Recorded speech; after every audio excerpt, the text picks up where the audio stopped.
बदकिस्मती से जब मिलिट्री ऑपरेशन खत्म हुआ तो ड्रोन अटैक्स में, जेट तैयारों की बमबारी में, दहशतगर्दों के खुदकश हमलों में हमारे एक घर में अगर 5 मर्द थे तो 5 शहीद हुए, 10 मर्द थे तो 10 शहीद हुए, 20 मर्द थे तो 20 शहीद हुए, सिर्फ औरतें रह गई। लेकिन जब मैं अभी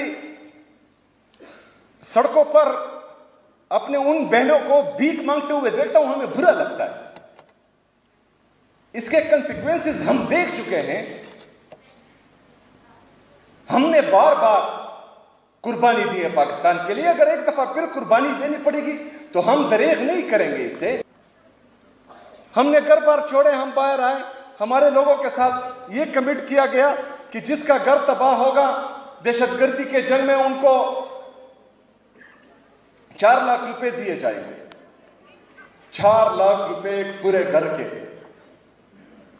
पाकिस्तानियों जरा सोचो, जिसने अपनी तमाम जिंदगी की जमा पूंजी एक घर बनाने में लगाई हो और उसके सर पर सिर्फ ये एक ही छत हो, और आप उसको बाहर लाए कि पाकिस्तान के लिए कुर्बानी दे, उसके बाद आप उसको कहें कि रियासत पाकिस्तान आपको 4 लाख रुपए देगा। मेरे पाकिस्तानियों, वो 4 लाख रुपए अभी तक जो है मेरे लोगों को नहीं दिए जा रहे, वो अभी तक नहीं मिले। तो इससे ज्यादा मजे का खेज मेरे कौम के साथ, मेरे सूबे के साथ मजाक क्या होगा। बहरहाल, मैं जब भी मिलिट्री ऑपरेशंस की दास्तानें याद करता हूं, क्योंकि हम अपनी आंखों से देख चुके हैं। हम रास्ते में खड़े होते थे, जो हमारी माएँ बहनें बगैर चादर के, बगैर चप्पल के इन सड़कों पर आती थी, वो हम देख चुके हैं। वो मंजर हमारे आंखों के सामने है और दोबारा हम वो नहीं देखना चाहते। और इंशाअल्लाह ताला इसके लिए मैं आपके साथ खड़ा होऊंगा इंशाअल्लाह ताला। खुशी का मौका है। मेरी बहनें जो एक माइंड सेट आपको गारों में बेचने का बोल रहे हैं, इंशाअल्लाह ताला आपका ये भाई आपको तालीम भी देगा, आपको रोजगार भी देगा और इंशाअल्लाह ताला खड़ा रहेगा। हम ला रहे हैं इंटर्नशिप पॉलिसी जो तकरीबन तैयार है और कुछ जगहों पर हम अनाउंस भी कर चुके हैं। जो हमारी बहन भाई डिग्री लेकर फारिग हो रहे हैं, इंशाअल्लाह ताला उनको हम रोजगार के मौके भी देंगे। जो हम यूथ पॉलिसी मुतारफ करवा रहे हैं, हमारी जो टैलेंटेड स्टूडेंट्स हैं, यूथ हैं, उनके लिए इंशाअल्लाह ताला हम उनका ख्याल रखेंगे और उनको आगे लाने में हर किस्म की मदद उनको फराहम करेंगे इंशाअल्लाह ताला। बस आपने एतमाद रखना है, सबसे पहले तो आपने घबराना नहीं है।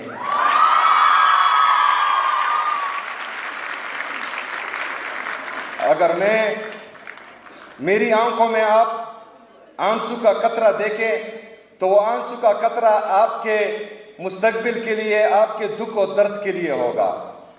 ये कभी खौफ से मेरी आंखें जो हैं आप नम नहीं देखेंगे, कभी डर से मेरी आंखें आप नम नहीं देखेंगे इंशाअल्लाह। मैं जो वाइस चांसलर साहिबा रोड की बात कर रही थी, तो मैं यहाँ से अनाउंस करता हूँ कि उस पर कल से ही काम किया जाए। उस रोड पर हमने हायर एजुकेशन डिपार्टमेंट में जो इसका ग्रांट तकरीबन 1 बिलियन से कम था, हमारी हुकूमत उसको 10 अरब रुपए तक पहुँचा चुकी है। इससे पहले जो हायर एजुकेशन डिपार्टमेंट का बजट था वो तकरीबन 24 अरब रुपए था। हमारी हुकूमत अल्हम्दुलिल्लाह उसको 50 अरब रुपए तक पहुंचा चुकी है। इमरान खान साहब के विजन के मुताबिक इमरान खान की ये सूबाई हुकूमत, इमरान खान जो पाकिस्तान का सबसे मकबूल तरीन लीडर है, इमरान खान जो पाकिस्तान का सबसे कबूल तरीन लीडर है, इमरान खान जो नेशनल इंटेग्रिटी की जमानत है, इमरान खान जो पॉलिटिकल और इकोनॉमिक स्टेबिलिटी की अलामत है, उसके विजन के मुताबिक हम इंसानों में इन्वेस्ट करेंगे, इंशाअल्लाह ताला इमरान खान की ये हुकूमत अपने अवाम के साथ चट्टान की तरह खड़ी होगी इंशाअल्लाह ताला। बहुत शुक्रिया, बहुत मेहरबानी। वमाले नईदल बला। मेरे हाथ में कलम है, मेरे जहन में उजाला, मुझे क्या दबा सकेगा कोई जुल्मतों का पाला। मेरे हाथ में कलम है, मेरे जहन में उजाला, मुझे क्या दबा सकेगा कोई जुल्मतों का पाला। मुझे फिक्र अमन आलम, तुझे अपनी जात का गम है, मैं तलू हो रहा हूं, तू गरूब होने वाला।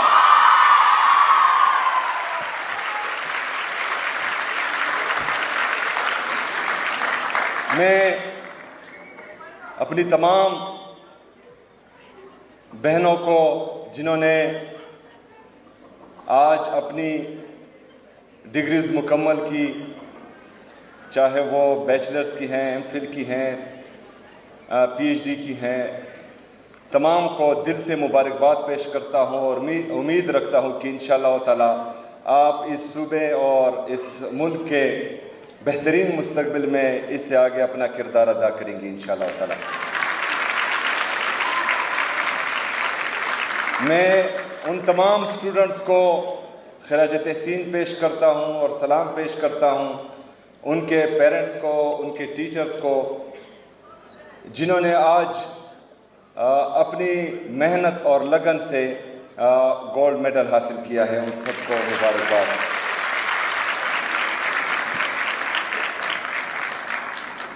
मोहतरमा वाइस चांसलर साहिबा, आज फिर आपने इंग्लिश में तकरीर की जो मुझे बिल्कुल अच्छी नहीं लगी।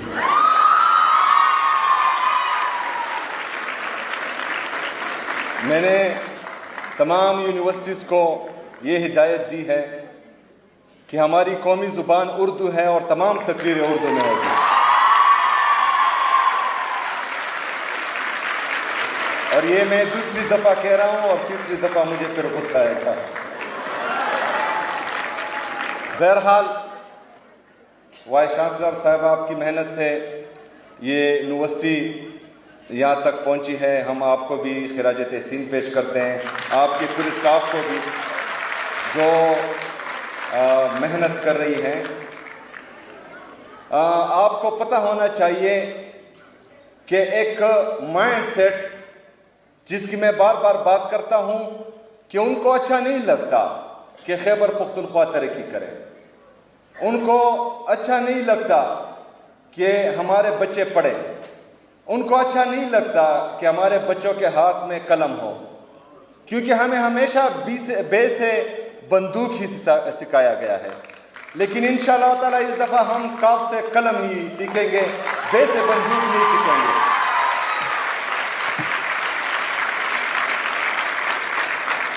कल सोशल मीडिया पर एक बात मेरे कानों से गुजरी जो मुझे बहुत बुरी लगी। एक बंदा कह रहा था कि मैं खैबर पख्तूनख्वा, क्या हम खैबर पख्तूनख्वा की बच्चियों को दोबारा गारों में भेज दें? तो ये तो आप लोगों का ख्वाब हो सकता है, लेकिन इन बच्चियों का भाई यहाँ खड़ा है और इंशाल्लाह जो यही मिलेगा।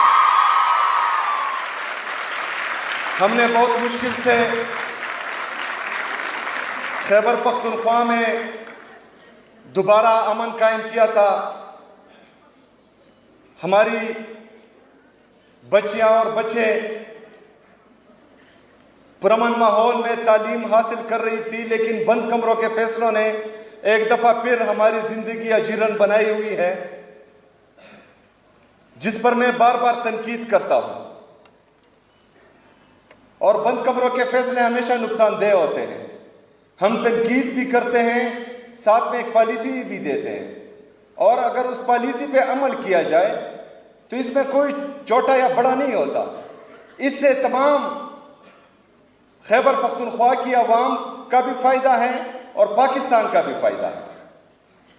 यहाँ पर एक दफ़ा फिर जो मैं बार बार कह रहा हूँ कि मिलिट्री ऑपरेशन की तैयारी हो रही है,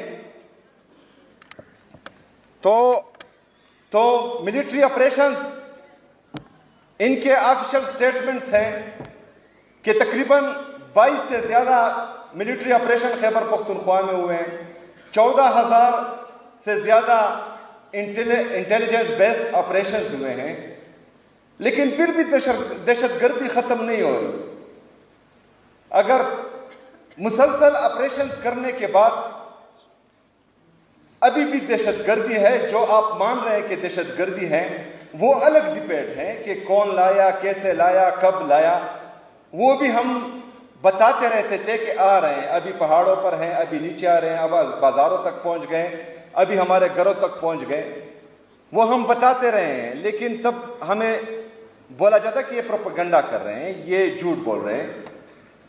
और मुराद सईद साहब की तमाम तकरीरें और तमाम स्टेटमेंट्स मौजूद हैं इस हवाले से, वो रिकॉर्ड पर हैं, वो हर बंदा देख भी सकता है। लेकिन आज एक दफा फिर